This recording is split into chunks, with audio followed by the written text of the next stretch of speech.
what is the reason of the regression? If we don't know the reason, how can we treat it? Yeah, you do need to know the very important. Just first, diagnosis is important. Otherwise, we don't know what we're treating. And by the way, that's my father, who, if it weren't for him, I wouldn't be here today. So it's really helpful. Right, should we come to the Amir, do you want to come to the front? What we're going to do now is we're going to bring all the speakers up to the front, and we're going to do a quick Q&A. And also, if anybody wants to use any of the laptops at the back to actually go on to the Map of Medicine, they're all wired up, all ready to go. And so we're going to have Q&A here at the front. So if there's anything you want to ask about, any things you want to develop, any questions you want to explore further, please feel free and we'll work through it.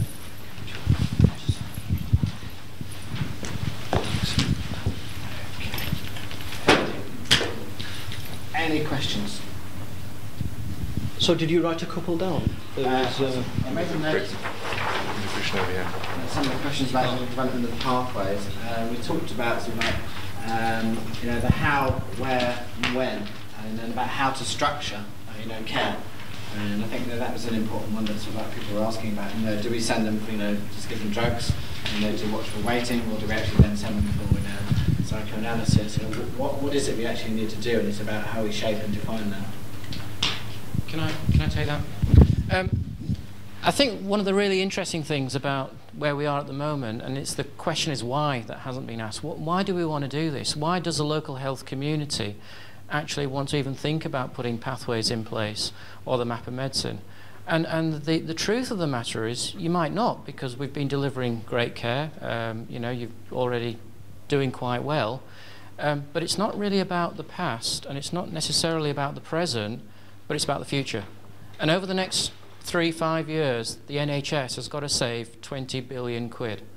That will multiply down or divide down into there will be a proportion of money that needs to be saved within this local health community. So even if everyone in this room at the moment is feeling comfortable, I can tell you, underneath your collar, you're going to start to feel very, very sticky. It's going to start to get uncomfortable. Now, there's two options available. One is to put a padlock in front of the A&E department and say, we are not going to treat patients. Or, dare I say, we are going to shut services down because we can't afford them. Or, more importantly, we're actually going to drive up quality so that patients are better treated and then discharged back into the community and thereby reduce cost. And that, by the way, is not me saying it. That's David Nicholson, the Chief Executive of the NHS, as well as Mike Farrer, the Chief Executive of the Strategic Health Authority. And I think it's that third option that we need to think about. Why are we doing this? Because we want to drive up quality to reduce costs so that the future is more comfortable than where we are at the moment.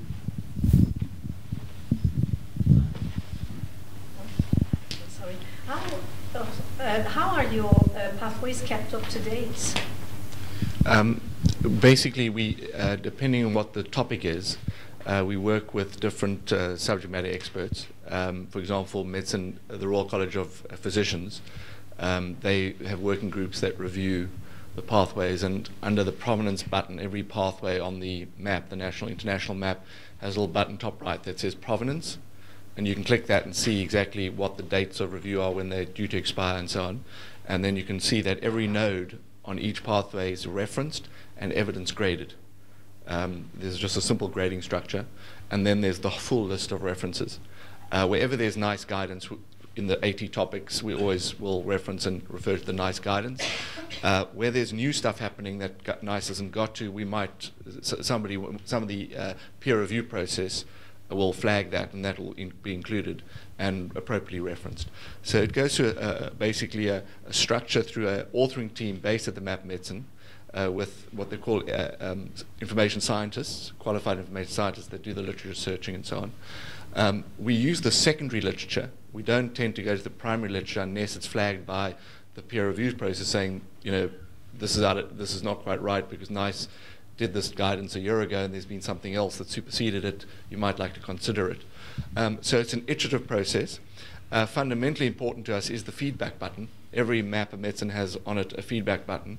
that local experts can provide feedback, and we get a lot when we make a mistake or there's inevitably something that might look confusing to a different user, we get a lot of feedback. So it's a three-stage process. One is an authoring team internally going through then external peer review, and then it goes to a secondary process of, depending on what the topic is, through working groups that are multidisciplinary. So Royal College of Physicians is working through, I believe, about 180 topics, and about 30 now have formally been signed off by them saying, we agree with this. So that's the overall process. There's a lot more detail I can give you if you like. In Alder Hey Hospital, they're looking at pediatric asthma as one of the high-level pathways for the clinical pathway review groups.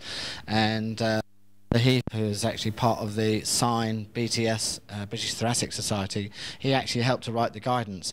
And they reviewed the pathways on the map of medicine. They noticed that it wasn't synchronous with the work that they were doing. And that sometimes happens because of the publishing cycles on the map, because of the discussions with the Royal Colleges, and getting clinicians to agree to anything, is really quite difficult. But they actually then put some feedback on the map of medicine, and it took about 8 to 10 weeks. Now, in clinical terms, that's really quite a fast turnaround. But they then actually included and updated all the guidance, and they amended some of the pathways, and that was done purely because the clinicians fed back on what was happening on the pathways and what they'd observed and read. Yeah, I think it's fundamentally important to stress that this has got to be a clinically led product and a service to the NHS, and that's really important. The natural update cycle is every pathway, depending on the topic, it's an annual default review. Sometimes 18 months, sometimes 6 months, depending on the topic, but on average it's 12 months. But there is an opportunity every 3 months. There's a publishing. So there's what they call a new version of the map every 3 months. So if there is something you spot and you want to change, either in your local version or something, if you feel like you're a national expert at a national level, then there's an opportunity to change that within the 3-month cycle.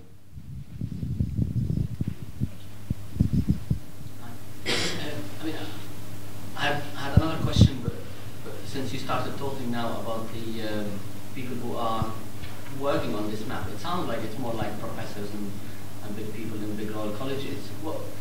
And you mentioned some clinicians, but what about like nurses, psychologists, patients? Are they involved in this map? Remember what I said, that it's about the local health community. There's already pathway redesign work going on, I'm certain already, and has been happening over the last few years, and continuously happens. All we want to do is really put a turbo boost behind it and make it readily available for everybody. So as a local community, you could bring a community of interested parties together, and you can include patients, carers, and anybody you want round the table, so they can all look at that and then start to think about localizing it. And again, our role at the Strategic Health Authority is not to dictate, here's a professor who's done this, but rather to say, is that discussion taking place? Even if as a local health community, you decide, actually, we're happy with the international pathway, we still think it would be useful for you to locally discuss it and agree, yeah, we're happy to keep it as it is. And our role is to facilitate that, and if there are difficulties, either commissioners or providers, we can come and support that. And I just add to that, part of the work that I do is I actually go out and I work with the PALS leads, and I've trained them to actually use the map so they can actually then go and cascade that to the patients that they're working with. And more recently I've been working with all the directors of nursing across the SHA, and we get doctors actually design the pathways, but it's actually the nurses who actually deliver on them.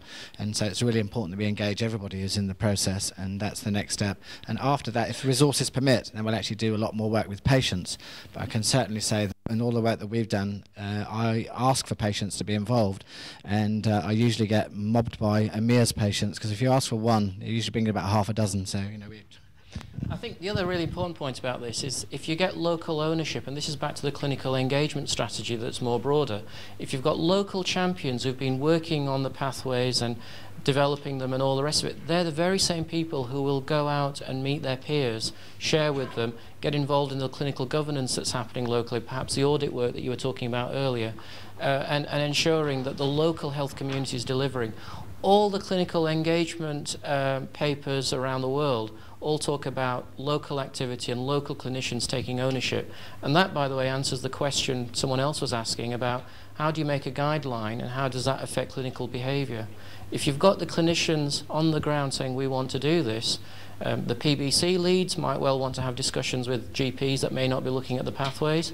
But I think the other thing is also the accessibility. If you've got to go 10 miles to find that pathway, you'll never find it. Now that it's on the end of a click, it's easier for everyone to access that high quality information.